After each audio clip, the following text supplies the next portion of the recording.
প্রিয় সাংবাদিক ভাইয়েরা, আপনারা খুব ভালোভাবে অবগত আছেন যে আমরা এখন এমন একটি সময় অতিক্রম করছি যখন অত্যন্ত সতর্কতা এবং ঐক্যবদ্ধ প্রয়াসের মধ্য দিয়ে আমাদের এই পরিস্থিতি মোকাবেলা করে সামনের দিকে এগিয়ে যেতে হবে। মানুষের অনেক প্রত্যাশা, সেই সাথে জনজীবনে নিত্য প্রয়োজনীয় দ্রব্যের অসহনীয় মূল্য বৃদ্ধি সহ আইন শৃঙ্খলা পরিস্থিতি সহ প্রয়োজনীয় নানা বিষয়গুলিতে নানা ধরনের প্রশ্ন তৈরি হয়েছে, সংকট তৈরি হয়েছে। তার মধ্যে দিয়েও একটি পরিবর্তিত পরিস্থিতিতে দেশকে এগিয়ে নিতে হবে। মানুষের যে প্রত্যাশা, সেই প্রত্যাশা পূরণে সকল রাজনৈতিক দলগুলিকে, সকল দেশপ্রেমিক শক্তিকে ঐক্যবদ্ধভাবে কাজ করে যেতে হবে।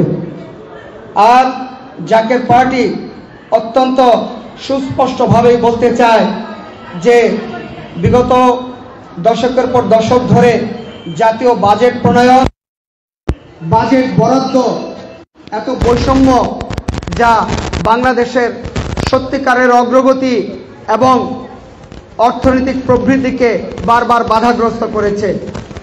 আমরা যেই অর্থনৈতিক প্রবৃদ্ধি এবং অগ্রগতিতে সন্তুষ্ট হয়েছি, তার চাইতেও অধিক বেশি অগ্রগতি আমাদের সাধিত হতো যদি বাজেটে বৈষম্য না থাকত।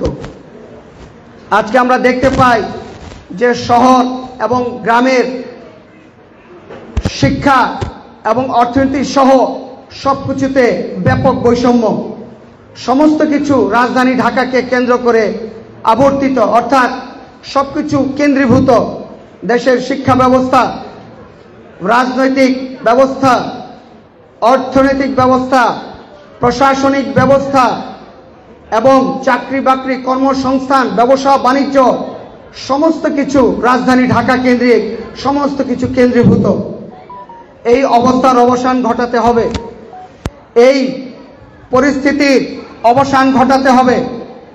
আমাদেরকে যে কোনো মূল্যে এখন যে একটা সুযোগ আমরা পেয়েছি, সেই সুযোগকে যথাযথভাবে কাজে লাগাতে হবে।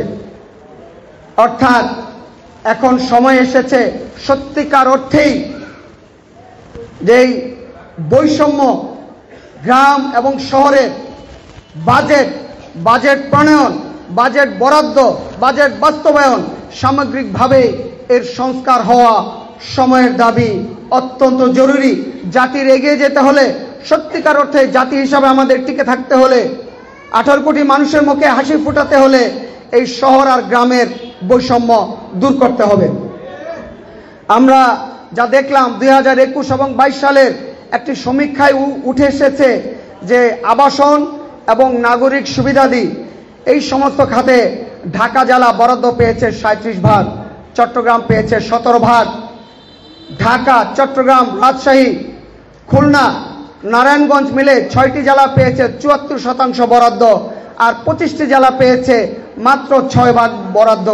এর মধ্যে কিছু জেলা আছে, 6টি জেলা আছে যাদের বরাদ্দ শতকরা 0.20 ভাগ। এই জেলাগুলি হচ্ছে ঝিনাইদহ, কুড়িগ্রাম, দিনাজপুর, বরগুনা এবং আরও 2টি সংশ্লিষ্ট জেলা।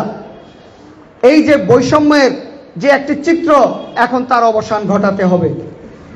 সবকিছুই যদি নগর কেন্দ্রিক হয়, তাহলে বাংলাদেশের অর্থনীতি এখনও কৃষির উপরে নির্ভরশীল। যদিও আমাদের পোশাক তৈরি শিল্প খাত এবং আমাদের রেমিটেন্স যোদ্ধারা ব্যাপক একটি অবদান এই দেশের জাতীয় অর্থনীতিতে রেখে চলেছেন, কিন্তু কৃষিকে আমরা কোনোভাবে অগ্রাহ্য করতে পারি না। আমাদের পল্লী এলাকা, আমাদের পল্লীর উন্নয়ন, আমাদের পল্লীর অর্থনৈতিক কাঠামো, সামগ্রিকভাবে গ্রামীণ বাংলাকে আমরা কোনোভাবে অবজ্ঞা করতে পারি না। তাহলে জাতি হিসাবে আমরা কিন্তু ব্যর্থ জাতি হিসাবে পরিণত হব।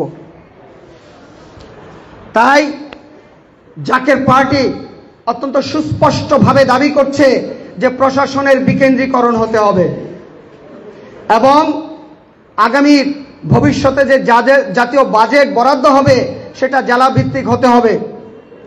যদি প্রাদেশিক সরকারের মাধ্যমে বাজেট বরাদ্দ হয় তাহলে অর্থের সুষম বন্টন এবং বাজেটের যেই অর্থ তা গুণগত ব্যয় সুনিশ্চিত হবে। আজকে আমরা যদি একটু তুলনামূলক বিচার করি, রাজধানী ঢাকায় যদি ঢাকার একটি সিটি কর্পোরেশন, উত্তর বা দক্ষিণ সিটি কর্পোরেশন $1 বিলিয়ন জাতীয় বাজেটের বরাদ্দ পায়, আমরা দেখি যে উত্তরবঙ্গের সেই রংপুর সিটি কর্পোরেশন তারা মাত্র $80 মিলিয়ন পায়। তাহলে বাংলাদেশ কিভাবে আগাবে? সেই আগানোর সুযোগটি নেই। তাই আমরা বলবো যে আমরা দেখছি যে বাজেট বরাদ্দের ক্ষেত্রে ঢাকা, চট্টগ্রাম সহ কয়েকটি গুরুত্বপূর্ণ জেলাকে অধিক গুরুত্ব দেওয়া হচ্ছে। এই অবস্থার অবসান ঘটাতে হবে। যেই অর্থনৈতিক জোনগুলো তৈরি করা হচ্ছে সেইখানেও দেখা যাচ্ছে যে এমন এমন জায়গাগুলিতে অর্থনৈতিক জোন হচ্ছে যেই জেলাগুলি অত্যন্ত গুরুত্বপূর্ণ, অর্থাৎ আগে থেকে অগ্রসর, কিন্তু যেই জেলাগুলো অবহেলিত, যেখানে জমির মূল্য কম, যেখানে ঘনবসতি বেশি, যেই এলাকার শিক্ষার উন্নয়ন সাধন দরকার, গ্রামীণ সামগ্রিক কাঠামোর উন্নয়ন দরকার, শিক্ষা ব্যবস্থার উন্নয়ন দরকার, সেই জেলাগুলিতে আমরা দেখতে পাচ্ছি যে অর্থনৈতিক জোন সহ বাজেট বরাদ্দ সেই আগের মতোই থেকে যাচ্ছে। কাজেই এই অবস্থার অবসান ঘটানো অত্যন্ত জরুরি। জাকের পার্টি সুস্পষ্টভাবেই দাবি করছে, আহ্বান জানাচ্ছে যে প্রশাসন বিকেন্দ্রীকরণ করতে হবে এবং জেলাভিত্তিক বাজেট প্রণয়ন করতে হবে। জেলা বা মহানগরের মাধ্যমেই সেই সংশ্লিষ্ট জেলার বাজেট প্রণয়ন হবে, বাস্তবায়ন হবে এবং তারাই বরাদ্দ ঠিক করে দিবে। এই ক্ষেত্রে জেলাভিত্তিক শিক্ষা উপমন্ত্রী, উদাহরণস্বরূপ শিক্ষা উপমন্ত্রী থাকতে পারেন, স্বাস্থ্য উপমন্ত্রী থাকতে পারেন, যদিও কেন্দ্র থেকে সমস্ত কিছু নিয়ন্ত্রিত হবে। আর আমরা যদি দেশের জাতীয় আইন শৃঙ্খলা পরিস্থিতির কথা বলি, যদি আমাদের জাতীয় নিরাপত্তার সুরক্ষা ব্যবস্থার কথা বলি, তাহলে পুলিশ বাহিনী কেন্দ্রীয়ভাবে একটি থাকবে, সামরিক বাহিনী কেন্দ্রীয়ভাবে একটি থাকবে। তা প্রাদেশিক করার কোনো প্রয়োজন নেই, জেলা ভিত্তিক করার প্রয়োজন নেই। তাই একটি কথা দিয়েই শেষ করব, যদি সত্যিকার অর্থেই বৈষম্যহীন বাংলাদেশ গড়তে হয় তাহলে গ্রাম আর শহরের উন্নয়ন এবং সুযোগ সুবিধার যেই পার্থক্য তা নিরসন করতে হবে। এবং কখনই এই কথা বলা যাবে না গ্রামে পর্যাপ্ত সুযোগ সুবিধা না দিয়ে, আর্থিক কাঠামো, শিক্ষা কাঠামো, সুযোগ সুবিধার কাঠামো উন্নত না করে কাউকে শহর থেকে যদি আমরা বলি যে তুমি গ্রামে যাও, প্রশাসন বিকেন্দ্রীকরণ হয়েছে, তাহলে সেই জিনিসটা কোনোভাবে বাস্তবসম্মত হবে না। কারণ সুযোগ সুবিধার উন্নয়ন না হলে কেউ গ্রামে যাবে না এবং তখনই প্রশাসন বিকেন্দ্রীকরণের উদ্যোগগুলি ব্যর্থতায় পর্যবসিত হয়ে যাবে। কাজেই শহর এবং গ্রামের মধ্যে সামগ্রিকভাবে যদি বৈষম্য নিরসন করা হয় তাহলে সারা দেশেই অর্থনৈতিক ক্ষেত্রে, রাজনৈতিক ক্ষেত্রে, শিক্ষা ক্ষেত্রে, চিকিৎসা সেবা ক্ষেত্রে, সেবাদানের ক্ষেত্রে, চাকরি বাকরি, ব্যবসা বাণিজ্য সমস্ত ক্ষেত্রে একটা সাম্য তৈরি হবে। তখনই একটি কল্যাণ রাষ্ট্র বাংলাদেশ প্রতিষ্ঠার পথ প্রশস্ত হবে। কল্যাণ রাষ্ট্র বাংলাদেশ প্রতিষ্ঠা তখন অধিকতর সহজ হবে। আবারও বলবো যে একটি বৈষম্যহীন বাংলাদেশ প্রতিষ্ঠায় প্রশাসন বিকেন্দ্রীকরণের কোনো বিকল্প নেই।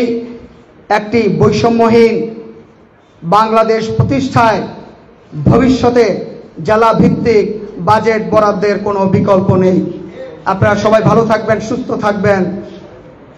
বাংলাদেশ জিন্দাবাদ, জাকের পার্টি জিন্দাবাদ। আসসালামু আলাইকুম ওয়া রাহমাতুল্লাহি ওয়া বারাকাতুহু।